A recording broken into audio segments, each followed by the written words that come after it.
Good morning. It's a beautiful Monday morning, June 10th, 2013. We are on our way to LGS to pick up our first over-width load, oversized load, whatever you want to call it. It's over-width mainly, which it wasn't doing earlier, but now it's blowing fairly stiffly, which leads us to our current quagmire. I cannot go very fast. My gauges are really pretty high because I'm oversized. This was over 14,000 pounds, which the weight is really not a problem, but the wind resistance, and if you know Texas, got them damn hills that go up and down, that's a bit of a problem. I get to go about 45 going up a hill and about 55, 60 going down one, but my AGTs, I got to keep a real close eye on that because I don't want to bust an exhaust manifold or blow a turbo. So temperature's running at 220, oil pressure is 42, EGTs is 1200 to 1300. Remember, 1250 is your limit, so I've been trying to watch that. I've already jumped up to 1400 once. Hey there. Mini update. We're on the toll road going around Austin, which I generally don't take, but I didn't want to go through Austin with this wide load. I am 12 feet across at my most width, and the rest of them are about 10 feet across, but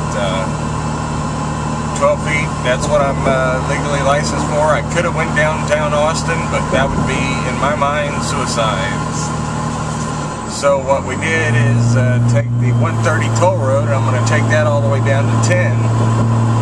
Interesting point though, I saw a billboard and it said that trucks pay the same as cars, which they also lowered the price, I think, because the signs that I keep seeing say $1.69 per car.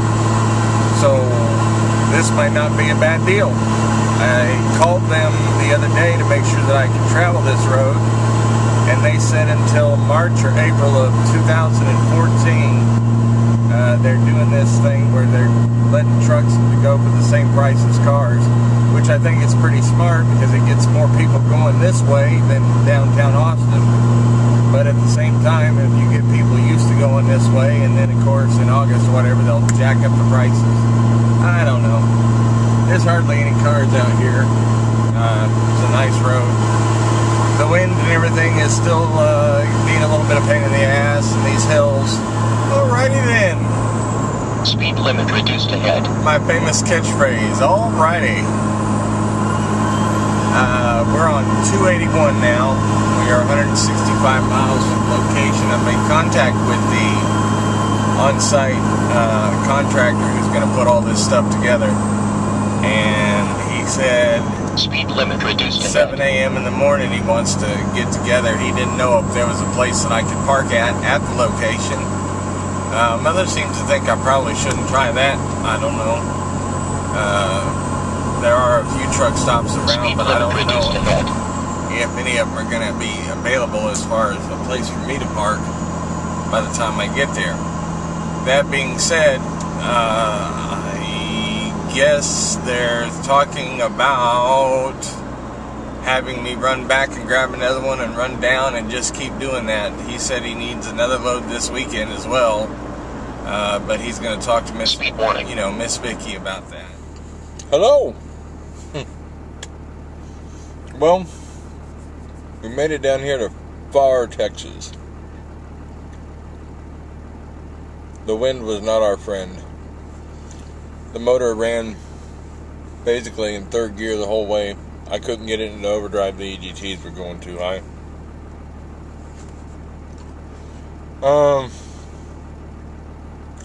Mother told me that she didn't recommend that I stay at the place that this is going to. I don't know why. She said she didn't know if it was an old picture or not, but it didn't look very friendly, so excuse me. I tried to go to a Stripes, couldn't figure, the GPS said there was supposed to be a street, but there wasn't a street. So while I was driving down to turn around, I came across this Enterprise rent-a-car, and it has a rent-a-truck center. And it's a big empty field. They've got wood up there, but there's no gate. So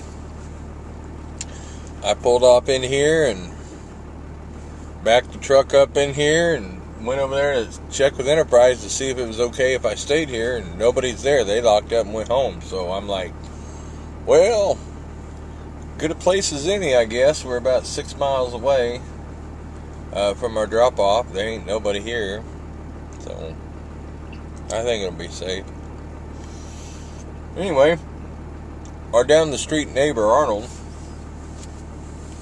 had made us a couple of plates of food yesterday because we didn't get to the dining part of it because we were dealing with Shelby's graduation and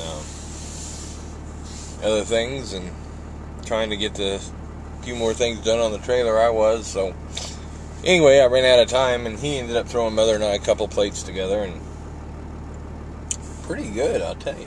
Here's my catchphrase. You ready for it? Alrighty then. It took us a little over 4 hours to offload that load because the forklift wasn't there. So be it. Anyway, what we got going on now is Mother's actually was able to find another load coming out of McAllen, which is just, I mean, like not even a half mile away from where I was. Continue on this road for 2.6 miles. So I'm going to go down here and I'm going to pick up a forklift to pull back up to Irving. And then I guess deliver that Wednesday morning, take the rest of Wednesday off unless I want to run some LGS. And then Thursday morning I got to go pick up another wide load of this LG material and bring it back down here. So that's what's happening. Alrighty then. We got it loaded up, a little forklift, and it's only 5 tons, so I gotta sit it over the back tandems. Because it's kind of small, I didn't really have any anchor points for chains, so I strapped the middle of the front and I chained the back, so I think it'll work. Anyway, so now we're leaving McAllen and we're heading up to Irving, Texas. Probably make a stop by the house, take a shower, and so on and so forth in the morning. Anyway, next stop, fuel. Can't go too far without fuel, that's for sure. Anyway, we'll talk to you again down the road. Bye. And here's the word brought to you by U.S. Customs and Border Patrol. They have no sense of humor. I don't know, I guess they got a serious job. On that same note, I also have a serious job. Transporting people's shit to and from or whatever.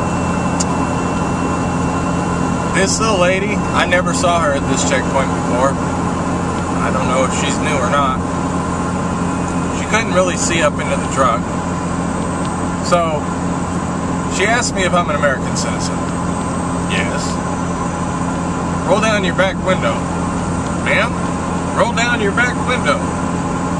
I guess I could have told her it wouldn't roll down, but I rolled it down and she was tippy-toed and looked in the back of the truck. Saw that dirty mess that I sleep in, probably. And then, normally that's it. She asked me a very peculiar question that I've only been asked by U.S. Customs officers. And you can tell the difference because U.S. Customs are dressed in white, Border Patrol's dressed in green. Anyway, this lady asked me, she goes, "Where are you headed to?" I'm a truck driver. I'm all over the place. What do you mean, where am I headed to? Where are you headed to? Home. That's the first thing that popped into my head. And she says, "Where's that?" I look at the side of my truck, which clearly says Mansfield. And I told her, "Mansfield? Did I pass the test?" This particular time, I guess I did. She said, "Okay, thank you." Don't fuck with these people. they got a hard job as it is, you know. I try not to fuck with them, but sometimes the questioning and the probing and looking in the vehicle or whatever just is kind of a little intrusive and a little annoying, but just deal with it because they got a hard-ass job. They're trying to keep illegal people from coming in the country and drugs from coming in the country, of course. If their success record is measured by how many illegals and drugs are in the country, I guess they're not very successful, but I don't know. They do the best they can, and I guess they got a hard job, and I'm imagining a lot of people give them shit. It's probably why they carry guns and a ton of people. If you give them too much shit, they'll pull your ass in and tear your vehicle apart or arrest you or whatever they can do. Hell, I don't know. Hey everyone. Alright, this is our second oversized load that we're taking. Let's take a gander at it.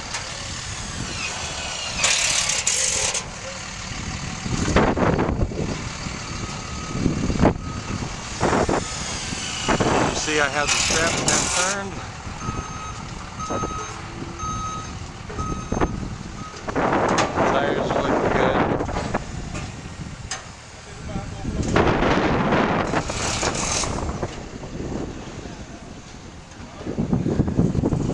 I got my flags out, signage up.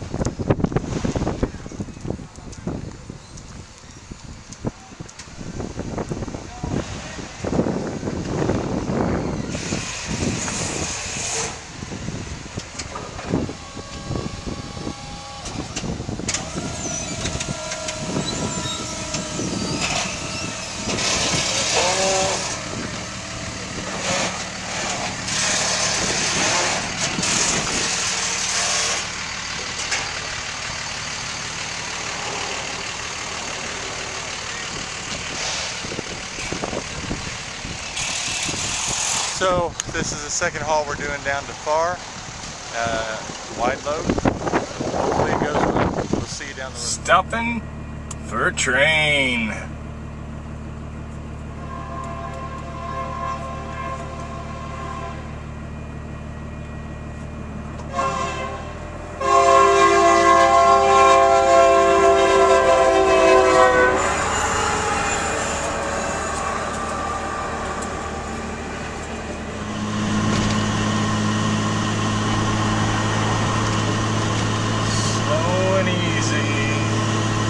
Looking left, looking right, slow and easy. Trying to give myself enough room not to tag that wall while not really blocking people from going around me, because you know they're going to do it anyway.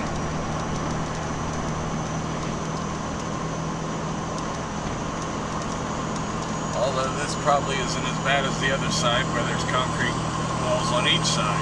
That gets a little hairy. Second trip through here and I seem to be doing okay. I think this one is a little bit wider than the one I took before, but it's okay.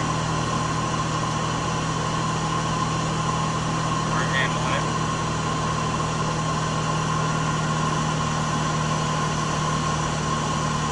The overhang is over the white line there.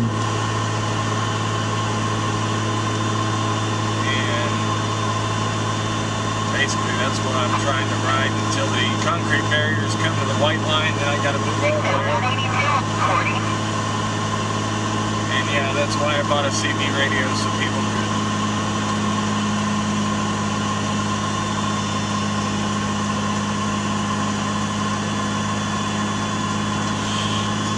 Yeah, you're all over right there. Sorry about that. No worries. Hello! Alright, today is Thursday the 13th, and we are 58 miles away from our drop point.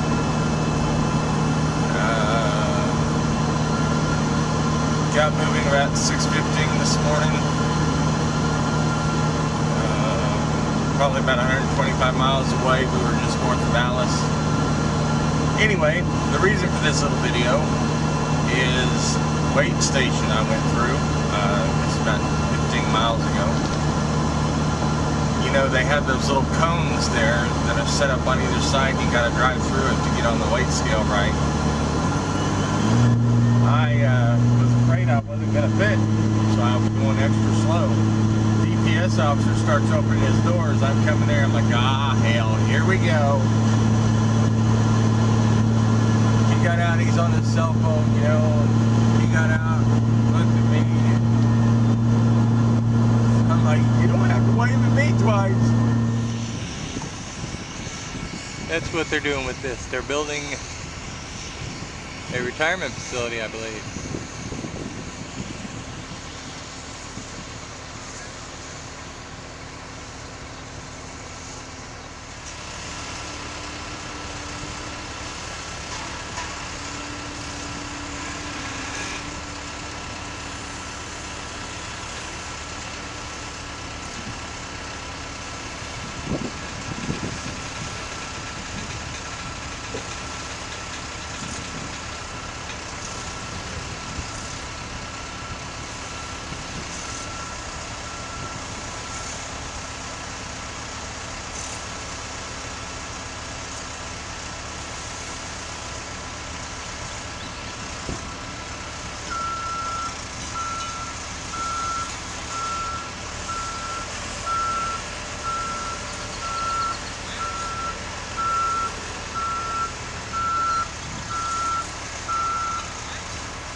Alright, so we're waiting here for Linux to get loaded up. This is Friday the 14th. Plans kind of changed a little bit. I did 2 oversized loads, 1 return. Now I'm going to grab a 2-drop Linux load. I'm going to go to Lafayette and deliver that tomorrow, Saturday. And then I'm going to go to Houston and shut down. And my wife is going to come down, hopefully, and spend some time with me. And I'm going to deliver for Crane at 7 a.m. in Humble, Texas.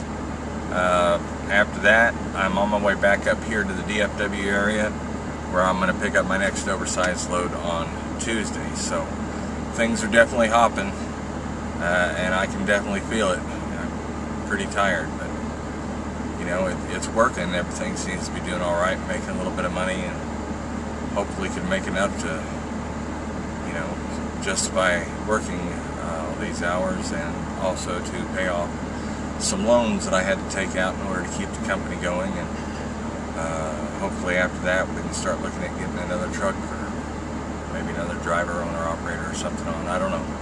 Anyway, that's what's happening. I'm just sitting here for Linux. They don't have my load ready yet. Won't be ready for another 20-30 minutes, so ain't nothing to do but sit here and stare out the window.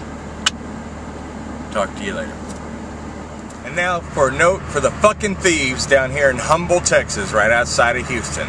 I sure hope you enjoy my chains and binders a hell of a lot more than I did. You motherfuckers. You better be you better be glad I was not here, because I would have kicked your fucking asses, you goddamn thieves. Texas Travel Plaza at 15615 East Tex Freeway in Humble. Don't park there. They're a bunch of fucking thieves. Motherfuckers. Okay.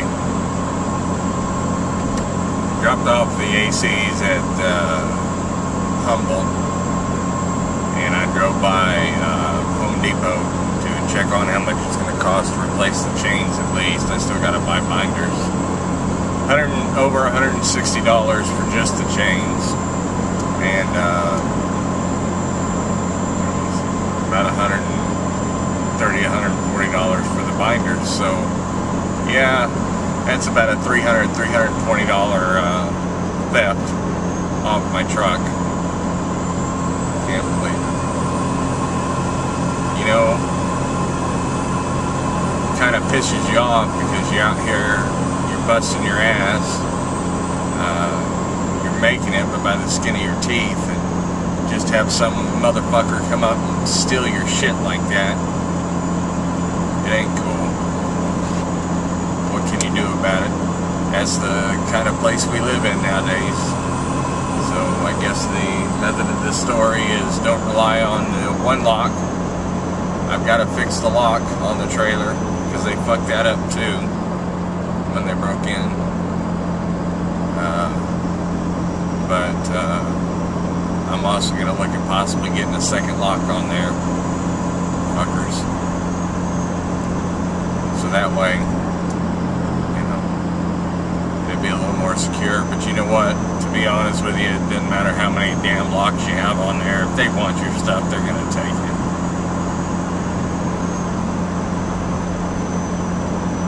Like I said, man, hopefully they have a better use for it or needed it more than I did, but I know they did, and they probably just took it all to the recycling place or whatever and got money from it. Alright, this is wide load trip number 3, and this load here has been fucked from the get-go.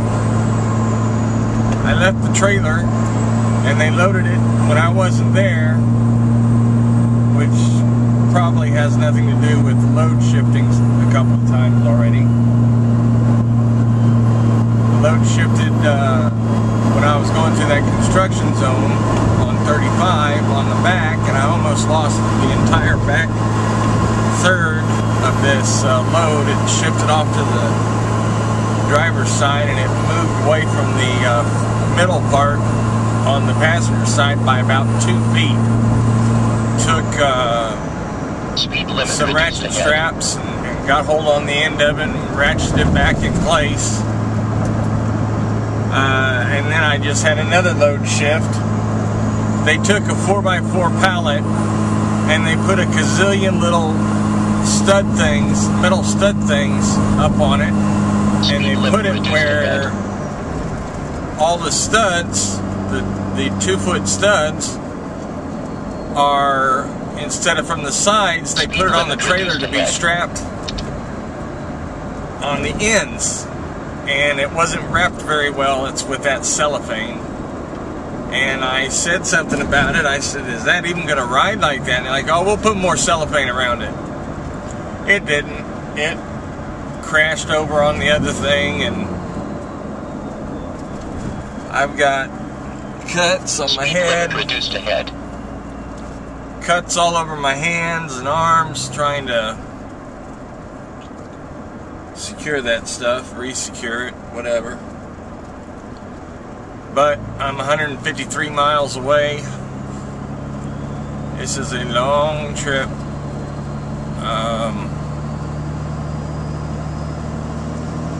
It happens.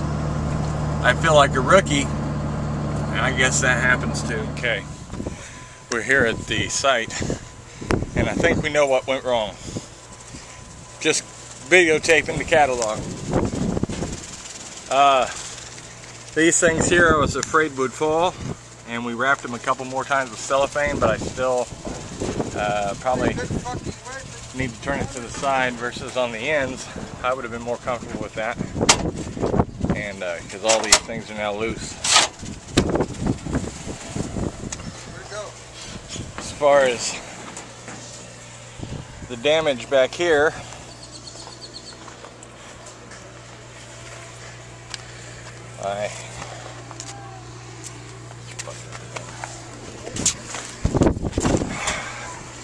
that whole thing is bent out when I tried to pull the deal back on the trailer. And under here,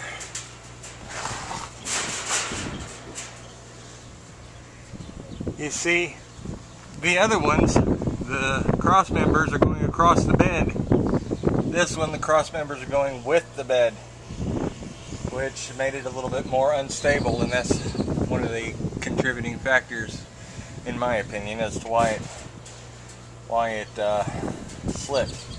It's the same length as it is the width, so I'd really rather put the cross members across the bed to give it more support.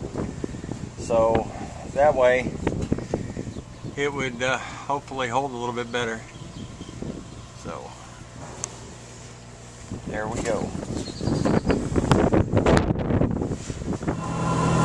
Here's a note on experience.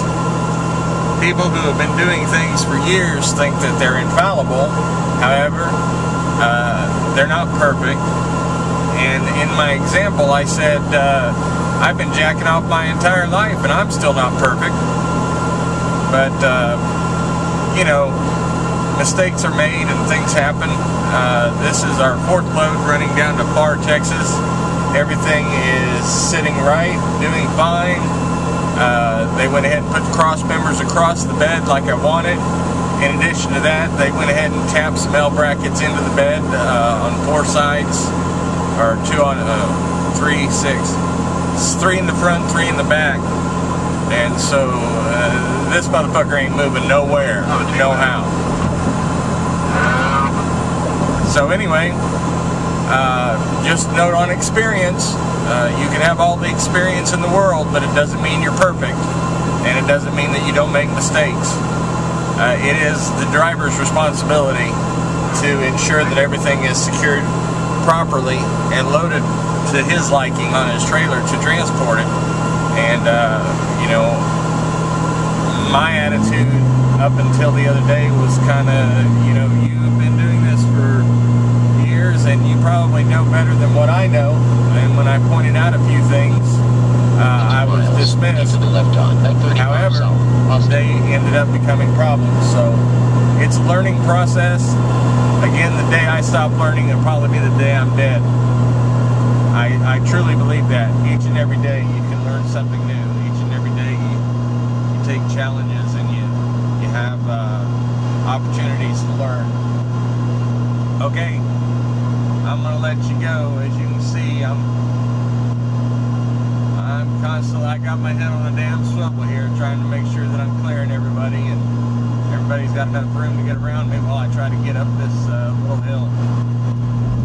So, peace out. Alright, so we stopped at a rest area. Now we're going to go do a safety check real quick, and I wanted to show you something else I thought about yesterday, or day before yesterday. And Mother actually went and got these things that I asked her to find for me. Anyway,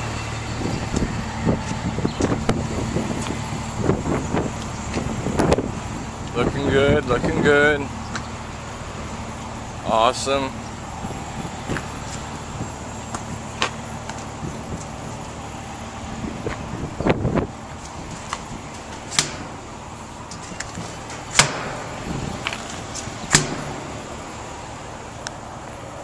Anyway, on the back here,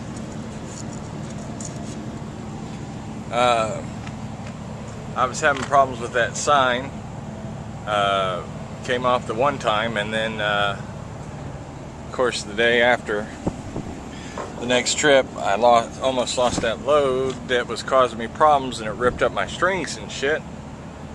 So what I thought of was magnets. These are 65-pound magnets right there, and these are 25-pound magnets, and they're holding well, as you can see. So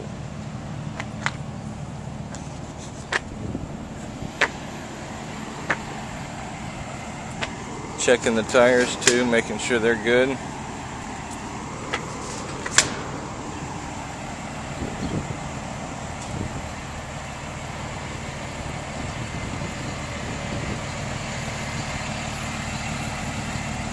And as you can see, that's pretty wide there.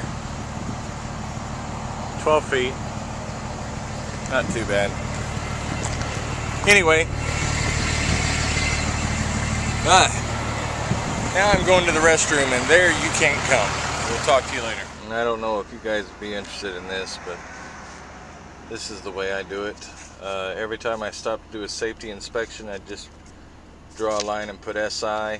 You might notice I haven't really changed my hours of driving. It's just those are when I stop, and then when I get to stopping somewhere, then I just go ahead and draw a line through, and DOT can see that I've stopped to do my safety inspections as well. Okay, That's it. I don't know what the hell that driver did. 2, 3, 4, I think 6 cops. Well, I finally got stopped at the weigh station. Briefly. The guy was doing an inspection on the other truck and then saw me trying to go past him, and he stopped me, asked me if I had a permit. I said, yes sir, I do. He says, let me see it. I showed it to him. And then he hands it back to me, and then he walks to the back of my truck and makes sure that my stuff is connected right. And then he came up and he asked me, he says, do you have your breakaway or your emergency breakaway brake wire on a different hook hooked into the truck? And I said, yes sir, I do. He patted my truck twice and said, very good, carry on. Alright, so we're good, bye. Let's talk for just a moment about temperament. I do not have the best temper meant for this job, although I am way more mellow than I used to be. I get frustrated very easily, and I get angry, and I start doing stupid stuff like telling somebody I won't be back. You know, if you've got other things going on, maybe that's okay.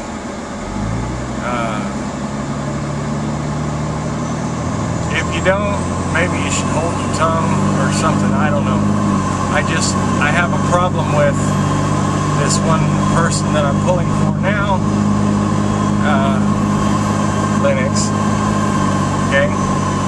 It's 102 degrees outside. The fucking people on the forklift throw the shit on the trailer, they don't give a shit. You gotta muscle it all into place, you gotta tarp it and shit. You gotta tell them, well, I need this here, and the person on the forklift acts like it's fucking inconvenience for them. And so that was that. And then there's this. I drove from far Texas all the way back up to here to get what I thought was going to be a good load. Instead, they gave me 50,000 fucking pieces going to Houston, which is a $500 run. I could have made that on a return trip, so I got a little irritated. I'm out there in the fucking heat. I'm having heat stroke. I'm tired because I've already driven all damn day. And I said, you know what? I don't think I need this anymore. I'm about that fucking close to telling you to take this shit off my trailer. I'm done. I've got other people out there who want our service, who accept our service gladly, and who pay us well to have to deal with this Mickey Mouse bullshit. Anyway, that's my message on temperament. If the camera changed position, I can't help it. Yeah, you got the far left lane blocked off on both sides.